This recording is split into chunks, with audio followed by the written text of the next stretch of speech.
niñez y reino de Dios. Hemos hablado sobre reino de Dios en muchas ocasiones.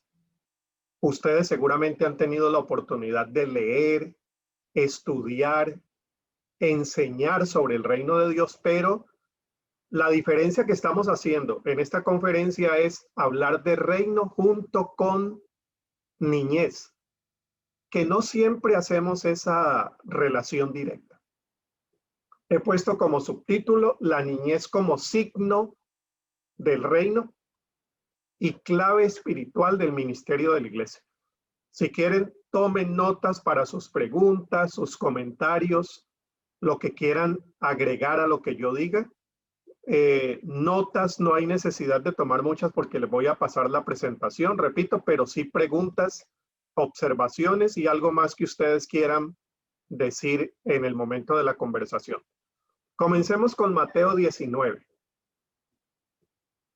Llevaron unos niños a Jesús para que les impusiera las manos y orara por ellos. Esto era muy común entre los grandes maestros de Israel, que dieran la bendición a los niños. ¿Quiénes los llevaban? Algunas versiones bíblicas se atreven a decir que eran las mamás. No es seguro. Otros se inclinan diciendo que eran los papás los que generalmente llevaban los niños. En fin. El pero nos ayuda mucho a ver también la intención que tiene Mateo al presentarnos este episodio. Pero los discípulos reprendían a quienes los llevaban. Ahí pudiéramos quedarnos y hacer una reflexión profunda sobre el comportamiento de los discípulos, que era el comportamiento culturalmente aceptado en aquel momento. Era así como se trataba a los niños y a las niñas. No tenían lugar en los espacios para los adultos y mucho menos ir a interrumpir los eventos donde un gran maestro de Israel admirado se estaba dirigiendo al mundo de los adultos. Los niños para otro lugar. Entonces los discípulos aquí no están haciendo nada extraño, están sencillamente siguiendo la costumbre cultural.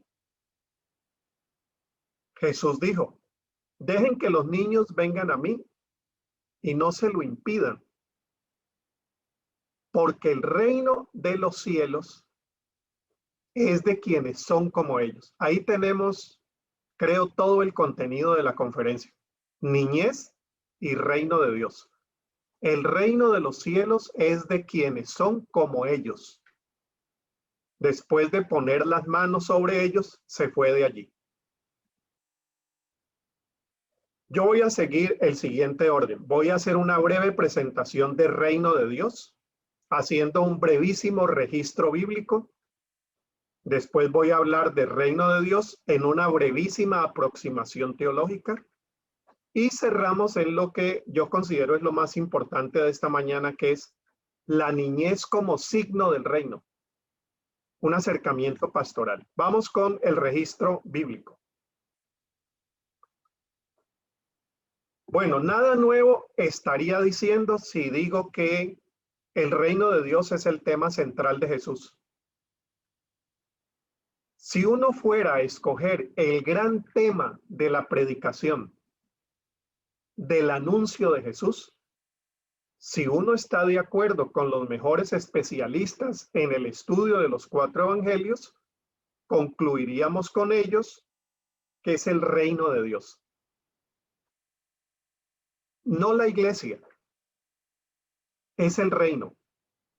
Dice Mateo: Jesús recorría toda Galilea, enseñando en las sinagogas, anunciando la buena nueva del reino y sanando todas las enfermedades y dolencias entre la gente. Así inicia Mateo la presentación del ministerio de Jesús. Anunciando, dice, las nuevas del reino, y anunciaba las nuevas del reino sanando enfermedades y dolencias, expulsando el mal, los demonios. Era esa forma como él predicaba de manera integral ese reino. Más adelante Mateo dice, en el Padre Nuestro, ¿no? En el Padre Nuestro, en todo el centro está el reino. Venga tu reino. Hágase tu voluntad en la tierra como en el cielo. Venga tu reino. Lo que pide el Padre Nuestro es que venga el reino. De ahí en adelante, Mateo 7, 8, 9, hasta el capítulo 28, va a demostrar en qué consiste ese reino. Mateo 6, 33 y termino el registro bíblico. Más bien busquen primeramente el reino de Dios y su justicia. Y todas estas cosas les serán añadidas. Entonces, en el Sermón del Monte, cuando ha hablado de tantas cosas y va a hacer un resumen, ya pronto va a terminar el Sermón del Monte, va a 5, 6 y 7. En el 6 dice, lo más importante y lo que tienen que buscar con mayor énfasis es el reino de Dios. Ya de allí vamos entendiendo la centralidad que tenía el reino para Jesús. Imagínense la estadística que nos ofrecen los evangelios en cuanto a las veces en las que Jesús mencionó reino. En Mateo 55 veces. O reino de Dios, o reino de los cielos. 20 en Marcos. 46 en Lucas y 5 en Juan. Hagan la suma para ver en cuántas ocasiones se menciona el reino vinculado como eje central del ministerio de Jesús. Aproximadamente en 80 ocasiones se hace referencia al reino, aunque con diferentes expresiones, como reino de los cielos, reino, o como decíamos, reino de Dios. John Sobrino, un teólogo español salvadoreño, uno de los grandes teólogos latinoamericanos, dice lo siguiente: Jesús proclama el reino de Dios y no a sí mismo. Paremos allí. Sobrino acierta en decir que la predicación de Jesús no consiste en anunciar a Jesús. Jesús no se anuncia a sí mismo, Jesús anuncia el reino. Más adelante Sobrino va a decir que la predicación de Jesús es una predicación descentrada. El centro no es él. El centro es el reino y el centro es el Padre. La voluntad del Padre, quien le dirige, y el reino que él anuncia y al cual invita. El tema central de la predicación de Jesús, sigue diciendo Sobrino, era la soberanía real de Dios, que Dios sea el rey soberano de nuestra historia, nuestra vida, nuestros sistemas económicos, nuestras iglesias, que su reino se haga presente en nuestro diario vivir, porque allí donde hay injusticia, donde hay violencia y donde hay dolor, no reina el reino. Allí hay otros reinos. El antirreino o el príncipe de este siglo, como el mismo Jesús lo señala. Entonces, que esa soberanía se haga real es lo que él está buscando. Es claro, pues, termina diciendo Sobrino, que lo último para Jesús no fue él mismo, pero tampoco fue la pura trascendencia histórica, un reino por allá en los cielos, después de esta vida. No, no, era un reino que Jesús dice debía venir a nuestras situaciones humanas y cotidianas. El reino de los cielos. Y por supuesto, tampoco fue la iglesia. La iglesia finalmente era el instrumento para proclamar y modelar el reino. Pero la iglesia no era el reino y la iglesia no fue, por lo tanto, la predicación principal de Jesús. Si hay observaciones, preguntas, anótenlas. Vamos a ir a una breve aproximación teológica ahora, porque ahí vamos a entrar en el vínculo de reino y niñez. Quizá el teólogo vivo más importante en este momento sea Jürgen Moltmann, un teólogo alemán de la Iglesia Evangélica Alemana, Considero que es el teólogo vivo más importante que tenemos en este momento. Moltmann dice lo siguiente sobre el reino. El Nuevo Testamento carece de definiciones del reino de Dios. Bueno, si lo más importante para Jesús fue el reino, ¿por qué no lo definió? No hay una definición en el Nuevo Testamento, no la hay. No existe, dice Moltmann, una explicación del concepto de reino por parte de Jesús. Este nos dice simplemente que con él ha llegado el reino al mundo. Jesús lo que dice es, no les voy a dar una definición de reino. El reino está presente entre ustedes. Aquí está. Y era él demostrando la soberanía del Padre y demostrándolo a través de lo que él estaba enseñando, haciendo y siendo. Con él ha llegado el reino al mundo. Importa hacer notar, dice Moltmann, que no es lo mismo definir correctamente el concepto de vida que vivir correctamente. Una cosa es el concepto de felicidad y otra ser feliz. Así, una cosa es lograr un concepto del reino, que a veces la teología está tan involucrada en ese trabajo necesario, definir correctamente el reino, pero otra cosa es experimentarlo. Y Jesús no vino a definir el reino. Jesús vino a ofrecernos una experiencia del reino. De allí la importancia de la niñez para señalar cómo es ese reino, cómo se vive ese reino y en qué consisten sus valores. Termina diciendo Moltmann, la experiencia es la que determina el concepto, no lo contrario. Por lo tanto, mis hermanas y mis hermanos, reino no es un concepto. Por eso llevamos 21 años escribiendo sobre reino y todavía quedan 21 para seguir escribiendo, porque definirlo no es lo más importante y además casi imposible definirlo. De lo que se trata es de vivirlo. Por eso Jesús, en el texto que acabamos de leer, dice, si no se hacen como ellos, pues no van a tener parte en la experiencia del reino. Hay que hacerse como niños, no para entender el reino, para vivirlo, porque el reino es experiencia. Lo que interesa, concluye Moltmann, lo que interesa saber es de qué modo ha presentado Jesús su causa. No la definición, sino cómo la demuestra a través de su vida y a través, por cierto, de sus parábolas. ¿Qué hace Jesús para explicarnos un poquito en qué consiste la experiencia del reino? Muchas parábolas. El reino de Dios es semejante a, no define, ilustra.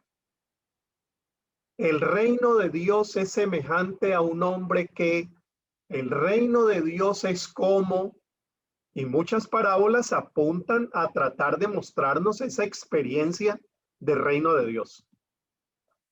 Varias señales. No se queda solamente narrando parábolas, sino que sana enfermos, libera endemoniados, acoge mujeres extranjeras, perdona a la adúltera, es amigo de sus 12 y de sus 70, come con los que no se debía comer y en medio de esa vida da señales de cómo es el reino. De allí la importancia de volver nosotros a leer los 4 evangelios para tratar de ahondar en la experiencia del reino de Dios. Porque es Jesús quien la demuestra a partir de sus señales. Viendo lo que Jesús hace, entendemos cuál es la experiencia del reino. Ah, el reino es acogedor, inclusivo, justo, amoroso, perdonador, porque donde hay perdón, donde hay justicia, donde hay acogida y donde hay inclusión, Dios reina. Además, la presencia misma de Jesús. El reino está entre vosotros. No solamente lo que Él hace, señales, sino lo que Él es. Él es la imagen visible del Dios invisible. Jesús es Dios y Dios es Jesús, que viene a demostrarnos en qué consiste la soberanía de Dios sobre la tierra, sobre las relaciones humanas y sobre todo lo demás. Y finalmente, lo hace a través de algunos signos o símbolos. Y aquí viene el signo de la niñez. Entonces, usa parábolas, da señales, lo expresa a través de su persona, pero reconoce que el reino tiene unos signos para ayudarnos también a entender la experiencia del reino. Y uno de los signos es la niñez. Volvemos sobre el mismo pasaje, pero ahora solamente leyendo la segunda parte. Jesús dijo, dejen que los niños vengan a mí y no se lo impidan. Y aprovecha entonces para la lección sobre el reino. Aquí viene uno de los signos principales del reino. Porque el reino de los cielos es de quienes son como ellos. Bueno, tengamos en cuenta el texto y avancemos diciendo lo siguiente. La pregunta que surge es, bueno, si la experiencia del reino es de quienes son como son los niños y las niñas, ¿eso a qué equivale? Y yo quisiera decir que no me quedo muy contento cuando a veces tratamos de decir que lo que Jesús quiso decir es que tenemos que volvernos más infantiles. Creo que allí no estamos acertando en la forma de entender esa lección de Jesús. Vamos a ir despacio entonces y lancemos esta pregunta. Si Jesús afirmó que el reino es de quienes son como los niños, entonces debemos preguntarnos, o mejor, debemos volvernos a preguntar, porque esa pregunta la hemos hecho muchas veces. Escuela dominical, sermones, seminario. La pregunta es, ¿qué es lo que la niñez nos dice acerca del reino? Ahí está la pregunta. Ahí está la pregunta para este año de énfasis en la niñez. ¿Qué es lo que la niñez nos dice acerca del reino? Algunos opinan que se refiere a un comportamiento infantil. Yo creo que no es eso, no es eso. Por ejemplo, yo he escuchado a algunos hermanos o hermanas que dicen, debemos ser como los niños para vivir la experiencia del reino. ¿Y cómo son los niños?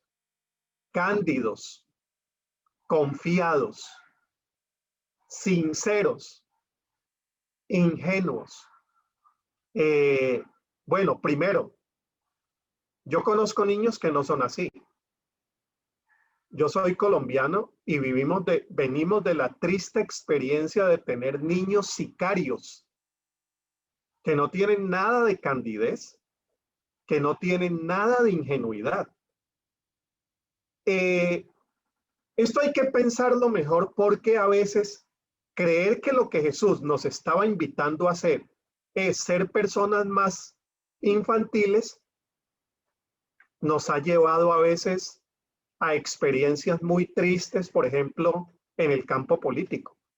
En el campo político el pueblo evangélico es muy infantil, ¿no les parece? Somos muy cándidos en temas sociales y en temas políticos. Entonces a veces decimos, no, es que hay que ser ingenuo, como son los niños. No, no, no es eso. Ni es eso lo que el mismo Jesús, que es el modelo del reino, fue. Él dice, no, no, no es por allí.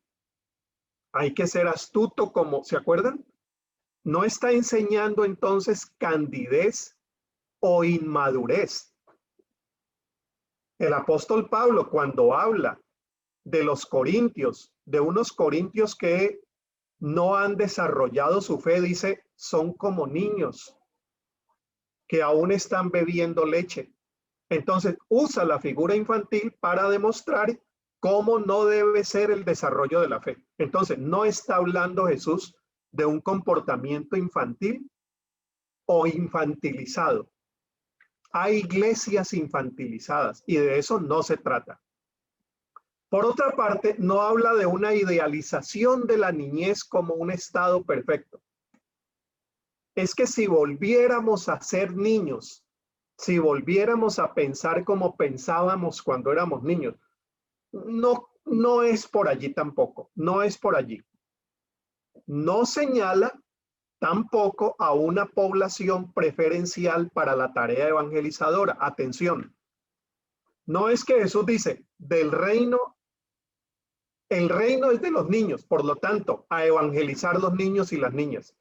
Pues sí, hay que evangelizarlos, pero no era el señalamiento de un sector de mercado evangelizador el que Jesús estaba señalando en ese texto. No, por igual hay que evangelizar niños, hay que evangelizar jóvenes, hay que evangelizar adultos, hay que evangelizar personas mayores, hay que evangelizar. El anuncio del reino es para todas las personas. Entonces Jesús no está diciendo allí que el objetivo de la evangelización es la niñez, porque en la niñez se producen los mejores cambios, es el campo más fértil. Todo eso pudiera ser posible y bueno, pero no es el centro del texto. ¿Dónde está el centro del texto? Entonces yo voy a hacer una propuesta en 3 partes y ahí termino. ¿A qué se refiere Jesús cuando dice que debemos ser niños para experimentar el reino? Entonces les voy a hacer la propuesta en 3 partes. La primera, y esto es algo muy personal de mis años de diálogos, conversaciones, reflexiones sobre este tema, yo quiero ofrecer hoy por primera vez estos 3 elementos. Primero, la niñez es un signo asociado a lo que decíamos en la entrevista inicial, a la debilidad. La debilidad es contrario al poder,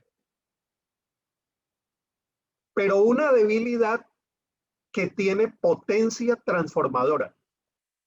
A ver, voy a explicarles un poquito eso porque se requiere la explicación. El Evangelio nos invita a ser la sal del mundo, a ser la sal de la tierra y la luz del mundo. ¿Recuerdan? Por lo tanto, el Evangelio nos invita a ser sal y luz que transforma este mundo. ¿No hemos estado en eso las iglesias de Chile? ¿No hemos estado en eso las iglesias de América Latina? Tratando de ser una población y de ser comunidades transformadoras de nuestra sociedad. Hasta allí, todos de acuerdo. La pregunta crítica es esta. ¿De qué manera queremos transformar la sociedad? Bueno, hay 2 maneras. Por lo menos en las disputas que Jesús tenía con los suyos, aparecen 2 maneras. Transformarlo a partir del poder. Esa es la forma como el mundo transforma al mundo, a partir del poder. Si yo logro tomarme el poder, desde el poder traigo la transformación. Pero Jesús dice, no, hay otra manera de transformar, hay otra manera de ser sal y luz. Es la debilidad. Y los niños nos muestran ese signo del reino. Es la fragilidad, es la debilidad. Bueno, y el texto del apóstol Pablo, ¿no? En la medida en que yo encuentro ser un ser humano más débil, allí encuentro mi fortaleza. Entonces Jesús dice algo paradójico que a cristianas y cristianos en 21 siglos nos ha resultado muy difícil de aceptar, que la debilidad transforma. No, Desde los primeros siglos el cristianismo se acogió al poder, porque el poder es el que transforma. Ustedes recuerdan ese texto cuando la muchedumbre quiere hacer rey a Jesús, ¿se acuerdan? Cuando Jesús se da cuenta que lo quieren hacer rey, pero rey a la manera del poder, él huye. Eso lo cuenta el Evangelio de Juan.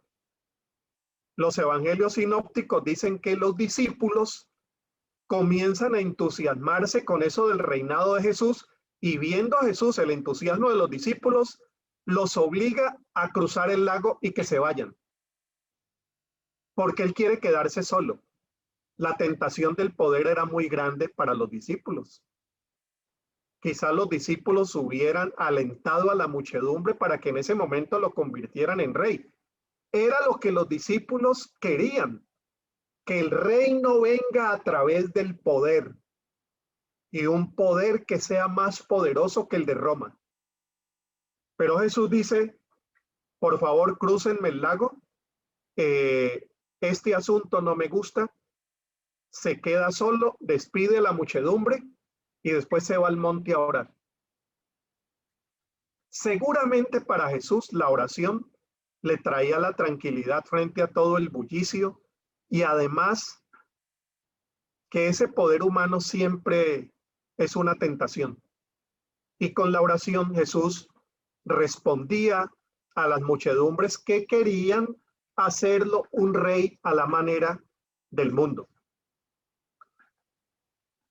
El gran desconcierto para los discípulos es la debilidad de Jesús. A propósito, los comportamientos de Jesús desde el pesebre hasta la ascensión son los comportamientos del niño débil.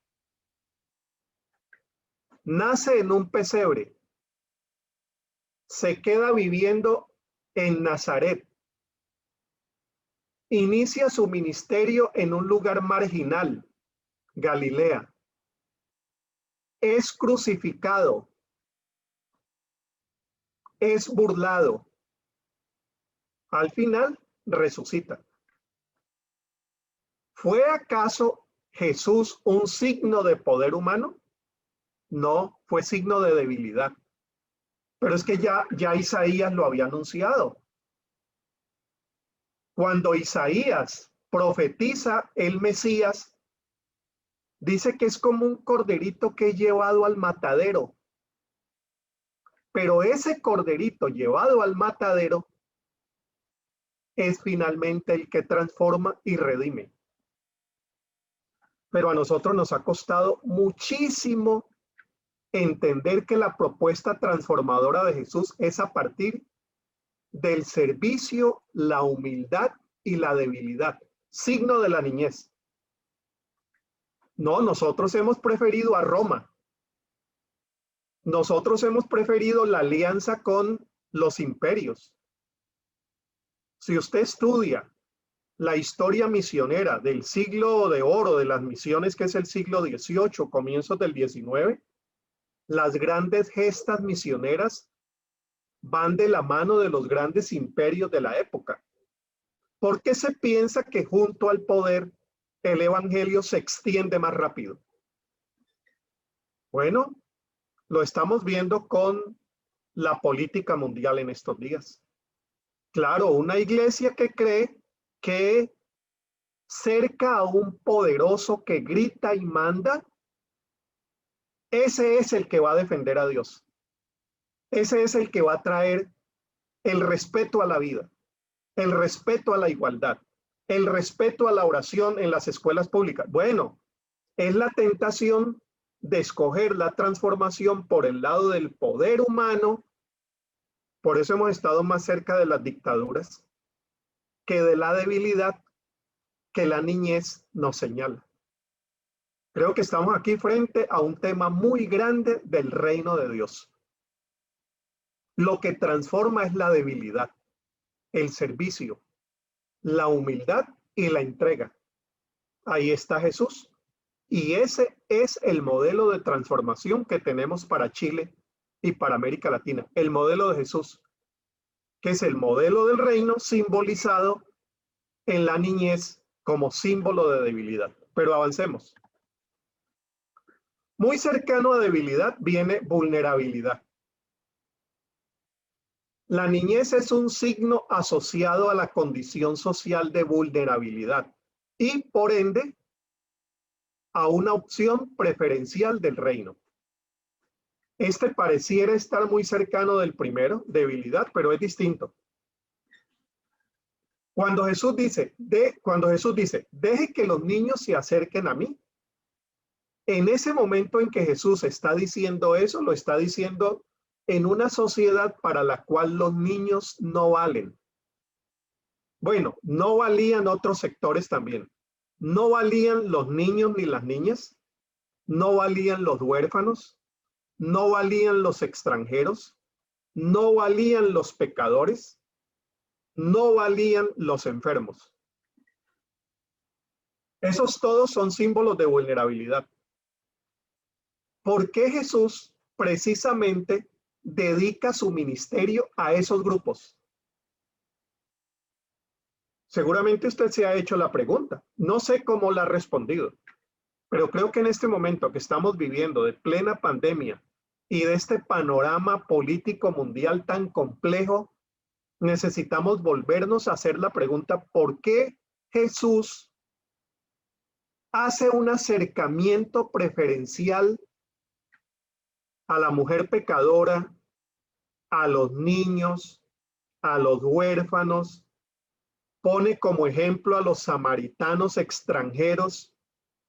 ¿Por qué Jesús dirige el anuncio de su evangelio a esos sectores? Tenemos que respondernos eso porque quizá pudiéramos entender lo que significa el signo de la niñez. No solamente para llevarnos a atender a la niñez, sino para que la niñez nos ayude a transformar nuestra propia vida y nuestra propia iglesia a partir de esos signos. Bueno, es que Jesús escoge esos sectores vulnerables y opta preferencialmente por ellos porque si como sociedad y como evangelio resolvemos el problema de los más vulnerables, vamos a resolver mejor el problema de todos. Voy a repetir eso. Escoger los sectores más vulnerables es la forma como el reino nos propone para atraer una mejor sociedad para todos. Pero pregúntese por los modelos económicos que tenemos en América Latina. ¿Escogen a los más vulnerables? No, no. Los modelos económicos por lo general son modelos que tienen una opción preferencial por los más fuertes, no los más vulnerables. Por ejemplo, hay modelos y hay estados y hay gobiernos, principalmente gobiernos, que prefieren salvar un banco que salvar una población indígena. Por eso estamos como estamos. El reino dice, si pensáramos primero en los indígenas que en los bancos, tendríamos un modelo de transformación y una sociedad mejor para todas y para todos. Ahí está la profundidad de ese reino. Dígame, ¿desde dónde ve usted el cambio social? ¿Lo ve desde arriba o lo ve desde la vulnerabilidad? Es el punto de vista que Jesús toma, porque el evangelio es una manera de ver. El evangelio es un punto de vista desde el cual yo voy a ver la vida. Entonces dígame desde dónde usted va a ver la vida y yo le doy respuestas a la situación que me esté preguntando. Si usted intenta buscar el bien para la gente que la está pasando peor, pues ahí está escogiendo un punto de vista y el reino dice que escogiendo ese punto de vista podremos soñar con un mejor bienestar para todos, pero no es lo que estamos haciendo. De allí que las opciones de la comunidad de fe que opta por el reino y que acoge el signo de la niñez sea precisamente pensar en los que nadie piensa en esta sociedad. Ahí están los negros, Ahí están los venezolanos migrantes pobres, porque el venezolano migrante rico no tiene problema. Ese no estorba. Estorba el migrante que viene sin trabajo. Estorba el nicaragüense en Centroamérica que no tiene cómo pagar una cuota para invertir en una empresa. Incomoda, y siempre las migraciones han incomodado por el lado de la vulnerabilidad. El migrante rico no tiene problema. El migrante banquero no tiene problema. Ahí están, negros, migrantes, viudas, niños y niñas, que esta tarde vamos a ver las cifras de cómo están en América Latina. Es lamentable la situación de la niñez en América Latina, y más después de la pandemia. Indígenas. Bueno, ahí están esos en los cuales nadie piensa. Entonces el reino dice, la niñez nos señala que si miramos la vulnerabilidad, podremos tener esperanza de un mundo mejor y transformado a la manera del reino de Dios. Termino. Miren este texto, porque con este texto voy a la tercera propuesta para terminar. Miren este texto. Lucas capítulo 10. En aquel momento Jesús, lleno de alegría, esto que va a pasar llena de alegría a Jesús. No le preocupa, lo llena de alegría. Lleno de alegría por el Espíritu Santo, dijo, te alabo, Padre. Está alegre y está en un momento de alabanza gozosa. Señor del cielo y de la tierra, Rey, reino.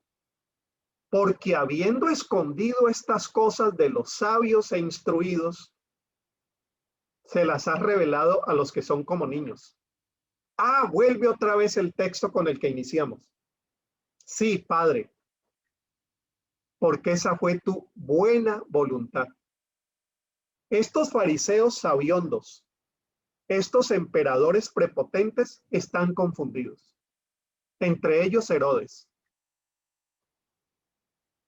Tú decidiste confundirlos, porque tu reino no ha sido entregado a los sabios, ni a los instruidos, sino a los que son débiles y vulnerables, como los niños. Y dice Jesús que eso le alegra. No le preocupa, no le preocupa. Ya después Pablo va a avanzar un poco más y va a decir que el problema de los sabios es que en su sabiduría se enloquecieron y mataron al rey. Lo dice en Primera de Corintios. Dice, la sabiduría del mundo, siendo sabios o dándoselas de sabios, matan a Jesús por los sabios que ellos son. Ahí están los fariseos, ahí están los saduceos, ahí están los tetrarcas, ahí están los emperadores, ahí están los representantes del imperio en toda Judea, en Galilea, ahí están los sabios y poderosos confundidos. Y el Señor dice, es que mi reino requiere una sensibilidad, requiere, bueno, lo que dijimos, una humildad y una debilidad para poder ser experimentado. Desde la prepotencia humana no se puede experimentar el reino. Y eso es muy importante decirlo hoy, en medio de tantas iglesias que quieren ser cada vez más grandes, prepotentes y amigas de los poderosos. Mi Padre me ha entregado todas las cosas, dice Jesús. Nadie sabe quién es el Hijo, sino el Padre. Y nadie sabe quién es el Padre, sino el Hijo. Y aquel a quien el Hijo quiera revelárselo. ¿Y a quién le entrega el Padre los secretos de su reino? A los que son como Jesús, que era como un niño. En medio de la debilidad y en medio de su vulnerabilidad, porque he llevado al matadero, como ya sabemos, en medio de esa vulnerabilidad y debilidad, el Padre le entrega la experiencia del reino. Esto para decir lo final. Es que la niñez es un signo asociado a la sensibilidad espiritual. indispensable para relacionarnos con el Espíritu. Y esto entre los bautistas no ha sido tan enfatizado. Hablar del Espíritu en algunos suena a un discurso más pentecostal. Error, ¿no? Cuando hablamos de sensibilidad hacia el Espíritu, estamos hablando de que la experiencia del reino no llega por la sabiduría de la teología. Llega por la sensibilidad de la experiencia. Bueno, pero yo soy teólogo, entonces aclaremos eso. ¿A qué me refiero? En los primeros siglos de la teología no se diferenciaba de la espiritualidad. El teólogo cerebral e inteligente era una persona muy sensible de corazón y amaba a Dios en una experiencia profunda de sensibilidad espiritual. Es decir, razón no peleaba con corazón. Esos fueron los padres de la iglesia. Cuando uno lee los padres de la iglesia, los profundos teólogos de los primeros siglos, uno está leyendo gente con una espiritualidad muy, muy, muy profunda, una sensibilidad. Pero eso después se pierde. La razón se va por un lado y el corazón se va por otro. Entonces la teología escoge el camino de la razón y deja la espiritualidad para los místicos. Claro, los místicos vivían su experiencia, pero la vivían pensándola. Ahí está la grandeza de los místicos de los siglos X, XI. Lutero entre ellos, que era un heredero de los místicos. Una persona que combina cabeza y corazón. Pero nosotros somos herederos de un evangelio que divorció cabeza de corazón. Divorció razón de amor. Divorció cerebro de espíritu. Pues bueno, cuando Jesús dice el reino es una experiencia y está para las personas que son como niños, a lo que nos está diciendo es para las personas que están sensibles y abiertas al espíritu, porque se necesita esa sensibilidad propia de los débiles y vulnerables para acercarse al espíritu. Los sabios se quedarán esperando. Y Jesús dice, y eso me alegra. Y por esa razón, Padre, yo te alabo. La razón sabia debe combinarse con la razón sensible. En los primeros siglos, como les decía, no había esa diferencia, una diferencia que lamentablemente se viene a ver mucho después. En los primeros siglos se combina muy bien, como le explica Gustavo Gutiérrez, un teólogo peruano, el saber con el sabor. El saber con el sabor. Pero nuestras iglesias hicieron ese divorcio, vuelvo y repito.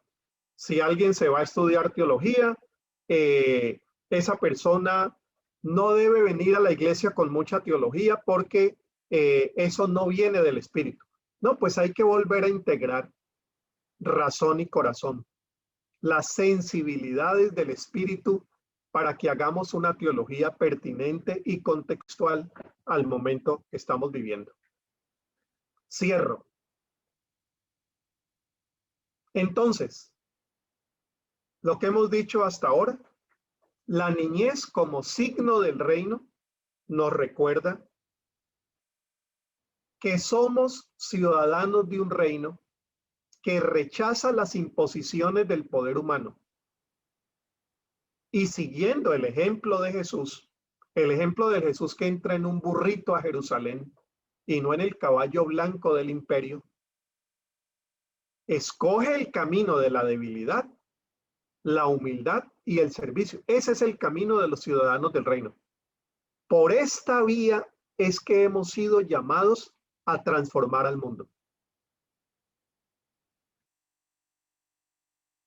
La niñez como signo nos recuerda que nuestro ministerio, como extensión del ministerio de Jesús, se dirige de manera preferencial a los sectores más vulnerables de la sociedad, los negros, los migrantes, los indígenas, los niños, las niñas, las mujeres abusadas, maltratadas, los que más padecen la violencia brutal de nuestras sociedades. Esos están en nuestra mira, porque si atendemos esos sectores podemos soñar con un Chile mejor mañana. Allí donde se sufre abandono, abuso, violencia, pobreza y múltiples injusticias.